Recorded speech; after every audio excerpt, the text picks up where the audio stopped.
জুলাই সনদের বিষয়ে কোনো ছাড় নয়, বাস্তবায়ন না হলে সরকারের উপর চাপ বাড়াবে বিরোধী দল, এমনটাই জানিয়েছেন বিরোধী দলীয় নেতা ডক্টর শফিকুর রহমান। তিনি জানান, স্থানীয় সরকার নির্বাচনের অপেক্ষায় আছে তার দল। দ্রুত ভোট হলে নির্বাচিত প্রতিনিধি পাবে জনগণ। সকালে সিলেটে ঈদ শুভেচ্ছা বিনিময় শেষে সাংবাদিকদের এসব কথা বলেন বিরোধী দলীয় নেতা। রোববার সিলেটে সাংবাদিক সহ বিভিন্ন শ্রেণী পেশার মানুষের সাথে শুভেচ্ছা বিনিময় করেন বিরোধী দলীয় নেতা ডক্টর শফিকুর রহমান।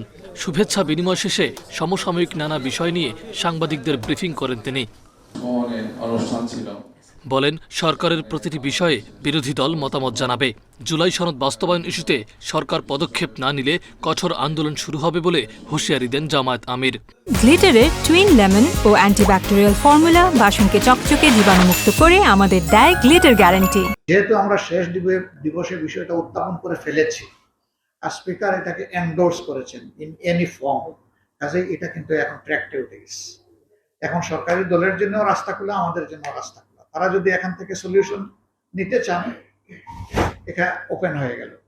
আর যদি নিতে চান না, তাহলে আমরা আমাদের একটা প্রেস করতেই থাকবো, পরেও করবো, বাইরেও, আমরা এটা ছাড়তে পারবো।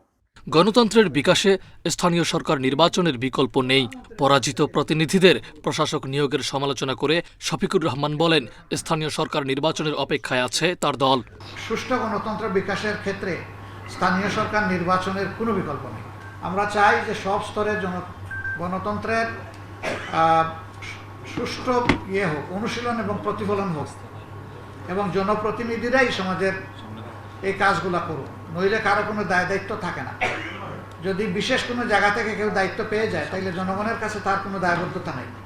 রমজান মাসে জনগণের দুর্ভোগ যাতে না হয় সেজন্য কোনো আন্দোলনে যায়নি বিরোধী দল।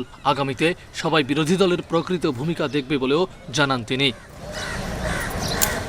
মাহফুজার রহমান মিলন, ইন্ডিপেন্ডেন্ট নিউজ, ঢাকা।